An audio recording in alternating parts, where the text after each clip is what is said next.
संविधान रचिता डॉक्टर भीमराव अंबेडकर के ऊपर अभद्र टिप्पणी करने वाले युवकों की जमानत के विरोध में बाबा साहब के समर्थकों ने धरना प्रदर्शन किया है। 2 दिन पूर्व बाबा साहब पर अभद्र टिप्पणी कर सोशल मीडिया पर वायरल करने वाले युवकों को मुबारकपुर पुलिस ने गिरफ्तार कर लिया था। शुक्रवार को भीम आर्मी एकता मिशन यूनिट के जिलाध्यक्ष शेषनाथ राव के नेतृत्व में बड़ी संख्या में जिला मुख्यालय पहुंचे बाबा साहब के समर्थकों ने कड़ा विरोध जताते हुए आलाधिकारी को ज्ञापन सौंपकर अभद्र टिप्पणी करने वाले दोनों आरोपियों की जमानत खारिज करते हुए ST/SC एक्ट के तहत 14 दिनों तक न्यायिक हिरासत में जेल भेजने की मांग की है, ताकि भविष्य में कोई भी इन महापुरुषों पर अभद्र टिप्पणी न कर सके। वहीं इस मुकदमे में वादी बसपा से मुबारकपुर विधानसभा प्रभारी अतिकुर रहमान ने बताया कि उनके ऊपर जानमाल का खतरा बना हुआ है। लगातार विपक्ष के द्वारा उनके ऊपर इस मामले में सुलह करने का दबाव भी बनाया जा रहा है। एक आदमी ने बाबा साहब को भद्दी गालियाँ देते हुए अपना वीडियो व्हाट्सएप के जरिए जारी किया था। उसी के ध्यान में देखते हुए हम लोगों ने थाना का घेराव करते हुए 24 तारीख को मुकदमा दर्ज कराया गया। मुकदमा दर्ज होने के बाद उनको जेल भेजा गया और जेल भेजने के बाद धारा 302 और 66 के तहत उनको मुकदमा दर्ज किया गया। उसमें उनको 151 के तहत जमानत दे दी जा रही है। उसी को ध्यान में रखते हुए हमारे संगठन के सभी पदाधिकारियों ने SDM साहब और DM साहब को विज्ञापन देने के लिए आए हैं कि कम से कम उनको 14 दिन की हिरासत में जेल रखा जाए। नहीं, धाराएँ तो वही हैं, लेकिन हम लोग चाहते हैं कम से कम SC/ST के तहत उनके ऊपर मुकदमा दर्ज होकर उनको जेल भेजा जाए। जो लोग लोकतंत्र बचाने की बात करते हैं या पार्टियां, जो भी पार्टियां हैं लोकतंत्र बचाने की बात करते हैं, आज वही पार्टियां उनको छुड़ाने के लिए अपना हर संभव प्रयास कर रही है। चुनाव से पहले सभी लोग तो संविधान की रक्षा करने की बात करते थे।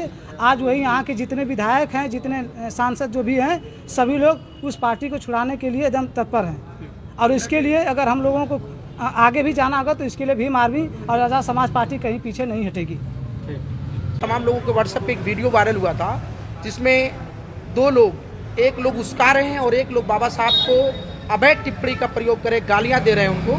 तो दोस्तों यारों से बात होने के बाद हम थाना मुबारकपुर पहुंचे और वहां पर हमने उनके खिलाफ, दोनों लोगों के खिलाफ मुकदमा कायम कराया। मुकदमा कायम हुआ।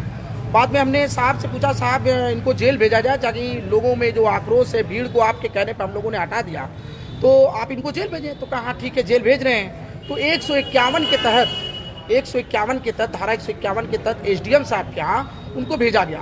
भेजने के बाद उनको कल फिर हम लोग ये हुआ कि 151 में तो जमानत मिल जाएगी। तो कल हम SDM साहब से हम लोग मिले, वकील साहब लोग थे, हम लोग थे, मिले। तो और तमाम साथी थे, बहुजन समाज पार्टी के, भीम आर्मी के भी साथी थे, लोगों ने मिले। तो उन्होंने कहा कि ठीक है, हम देखते हैं। तो कल उन्होंने जेल भेज दिया। लेकिन आज करें 14 दिन, और ऑल द रिकॉर्ड है हम लोग के पास। SO महोदय ने और तमाम लोगों ने कहा कि नहीं 14 दिन के लिए हिरासत में, और आज कहा जा रहा है कि नहीं सिर्फ ये प्रावधान नहीं है, ये है, ऐसा है कि हम सालों साल रख देंगे, जमानत दी जा सकती है। मैंने कहा सर, ये क्षेत्रों में आक्रोश है, एक छोटा सा मामला नहीं है। बाबा साहब डॉक्टर BR अम्बेडकर संविधान रचयिता, जिन्होंने देश का सुंदर संविधान लिखा है, ये उनका मामला है, कोई मेरी पर्सनल आपकी मामला नहीं है कि आप इनको तुरंत जमानत दे देंगे। इनको इतने दिन रखा जाए ताकि आने वाली नस्लें उनकी याद रखें कि बाबा साहब अम्बेडकर या किसी महापुरुष, किसी भी महापुरुष को कुछ भी कहने का उसका क्या सजा है, ये इतना होना चाहिए। आपको धमकियां मिली जा रही हैं? तमाम किसी लोग दबाव बना रहे हैं, अरे सुलह करवा लीजिए, आप चाहेंगे तो कुछ भी हो सकता है। मैंने कहा ये समाज का मामला है, ये प्रश्न मुझको 2 झापड़ मारना हो तो आप मार लें, ये समाज का मामला, हम कहाँ से कुछ कर पाएंगे। लेकिन तमाम किस्म से बातें हो रही हैं। मैं इस चीज़ के लिए DM साहब से मिलने वाला भी हूँ, कल कप्तान साहब से भी मिलूंगा कि मेरी भी सुरक्षा मुहैया कराइए।